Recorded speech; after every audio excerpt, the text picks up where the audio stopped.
पाठ भगवान के डाकिए द्वारा अंजू जुनेजा, प्रशिक्षित स्नातक शिक्षिका हिंदी, केंद्रीय विद्यालय बेली रोड पटना, प्रथम पाली।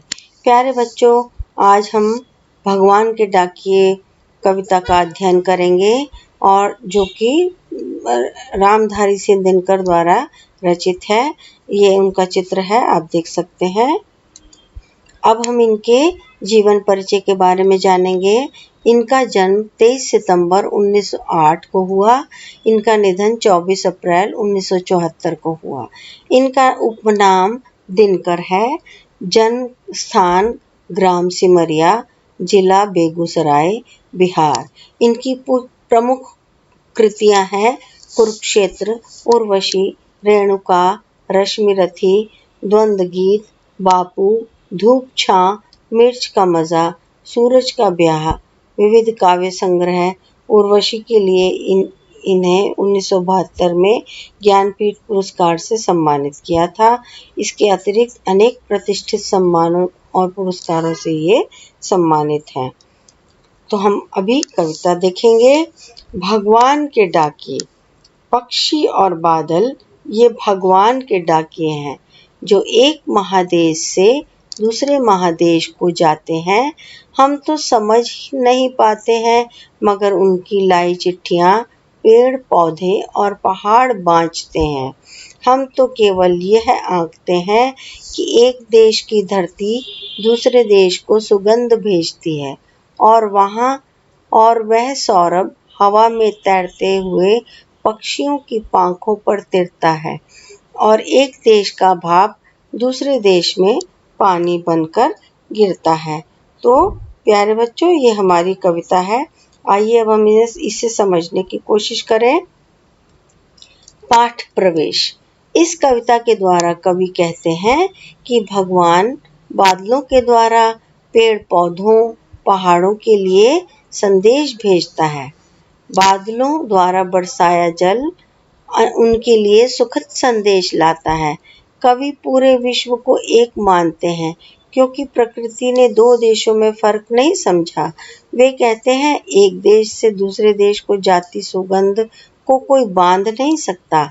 इस कविता की भाषा तत्सम तद्भव शब्दों से युक्त है। तो प्यारे बच्चों, कवि यही संदेश देना चाहते हैं इसमें कि पूरा विश्व एक है। वसुधैव कुटुंबकम की भावना से प्रेरित होकर कवि ये कहते हैं कि पूरा विश्व एक है। प्रकृति ने दो देशों में कोई फर्क नहीं किया। ये इंसानों ने उसमें सीमाएं बनाई, परंतु प्रकृति ने कोई इसमें भेदभाव नहीं किया। जो प्राकृतिक चीजें जैसे पेड़ पौधे पहाड़ पशु पक्षी नदियाँ, ये सारे समान रूप से सबको अपना बादल जो है समान रूप से सब जगह बरसते हैं और अपना अमृत भरा जल प्रदान करते हैं। ये सारी सीमाएं, देशों की सीमाएं मनुष्यों द्वारा खींची हुई हैं। आपने वो गीत भी सुना होगा, पंछी नदियाँ पवन के झोंके, कोई सरहद ना इसे रोके। तो सरहदें सिर्फ इंसानों के लिए हैं प्यारे बच्चों। पक्षी नदियाँ बादल, इनके लिए कोई सरहद नहीं है। ये एक देश से दूसरे देश आराम से जा सकते हैं। तो आइए आगे पढ़ते हैं। देखिए, पक्षी और बादल ये भगवान के डाके हैं जो एक महादेश से दूसरे महादेश को जाते हैं। आप लोग देखते हैं ना कि कितने सारे पक्षी उड़ उड़ के दूसरे देश से उड़कर यहाँ आ जाते हैं और यहाँ के पक्षी दूसरी जगह चले जाते हैं। ये हम तो समझ नहीं पाते हैं, मगर उनकी लाई चिट्ठियाँ पेड़ पौधे पहाड़ पानी और पहाड़ बाँचते हैं मैंने वो समझ जाते हैं। हम तो केवल ये आंकते हैं कि एक देश की धरती दूसरे देश को सुगंध भेजती है और वह सौरभ हवा में तैरते हुए पक्षियों की पांखों पर तिरता है और एक देश का भाप दूसरे देश में पानी बनकर गिरता है। तो आइए इन पंक्तियों में कवि क्या कहना चाहता है, क्या संदेश देना चाहता है, हम उसको आगे पढ़ते हैं। कवि इन पंक्तियों के माध्यम से यह संदेश देना चाहते हैं कि पक्षी और बादल की तुलना कवि ने भगवान के डाकिये से की है। जिस प्रकार डाकिया हमारे अपनों का संदेश लेकर आता है, उसी प्रकार पक्षी और बादल भी भगवान के डाकिये हैं। ये संदेश एक देश से दूसरे देश को ले जाते हैं। चिड़ियों और बादलों की दुनिया की कोई सीमा नहीं होती और वे एक महादेश से दूसरे महादेश में आसानी से आते जाते हैं। उनके द्वारा लाई चिट्ठियों में क्या लिखा होता है, यह समझना मनुष्य के वश की बात नहीं है, लेकिन पेड़ पौधे, पानी और पहाड़ उनकी चिट्ठियों को पढ़ पाते हैं। तभी तो बादल आने की खुशी में पेड़ झूमने लगते हैं और चिड़ियों के आने पर उनकी पूरी मेहमान नवाजी करने लगते हैं। तो जब खुशी से जब बादल आते हैं, पेड़ पौधे, पानी, पहाड़ चिट्ठियां कैसे पढ़ पाते हैं? वो बादलों के आने की खुशी में पेड़ झूमने लगते हैं, वो समझ जाते हैं कि क्या संदेश आया है। और चिड़ियां उनकी मेहमान नवाजी चिड़ियों के आने पर उनकी मेहमान नवाजी होने लगती है। तो अगली पंक्तियों में कवि क्या कहना चाहते हैं, आइए हम देखते हैं। हमारी समझ में एक बात अवश्य आती है और वो ये कि एक देश की धरती अपनी सुहानी खुशबू दूसरे देश को भेजती है। वह खुशबू चिड़ियों के पंखों पर सवार होकर जाती है। बादल अपने साथ दूर देश का पानी लाते हैं। इस तरह से एक देश का भाप दूसरे देश में पानी बनकर बरसता है। इन पंक्तियों में कवि ने बहुत ही गूढ़ बात कही है। क्या कही है प्यारे बच्चों? कि पानी हमारी मूलभूत जरूरतों में से एक है। पानी में दो राज्यों में या दो देशों में अक्सर बड़े विवाद उठ खड़े होते हैं, लड़ाई झगड़े होने लगते हैं।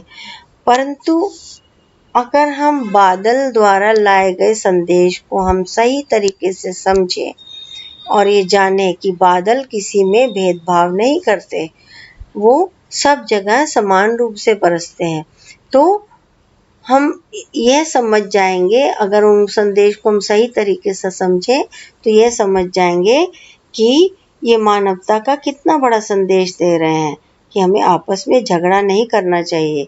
तो हम मानवता के आपसी झगड़े को कम कर सकते हैं या समाप्त कर सकते हैं। वसुधैव कुटुंबकम की भावना से हम आगे बढ़ सकते हैं और सभी देशों के लोग मिलजुल कर रह सकते हैं। आइए आगे देखते हैं। खतरे में है भगवान के डाकिये। क्यों खतरे में है? क्योंकि चारों तरफ प्रदूषण फैल रहा है। तो प्यारे बच्चों, आपके लिए यही क्रियाकलाप है, यही प्रोजेक्ट वर्क है या प्राकल्य कार्य है कि भगवान के डाकिये जो भगवान का संदेशा लेकर आते हैं वो खतरे में है। क्यों खतरे में है, ये आपको लिखना है। तो मैं थोड़ा सा इसके लिए संकेत दे देती हूँ कि चारों तरफ प्रदूषण फैल रहा है और औद्योगिकरण हो रहा है, बहुत से नगर बस रहे हैं, गांव समाप्त हो रहे हैं, इसलिए भगवान के डाकिये खतरे में हैं। तो आप सुंदर चित्र बनाकर तथा इसके बारे क्यों खतरे में है भगवान के डाकिये, इसके बारे में आप अपने प्राकल्य कार्य में लिखेंगे। देखिए, प्रकृति से संबंधित एक और सुंदर कविता। क्या कहने हैं सूरज भाई, अच्छी खूब दुकान सजाई, और दिनों की तरह आज भी जमा दिया है खूब अखाड़ा।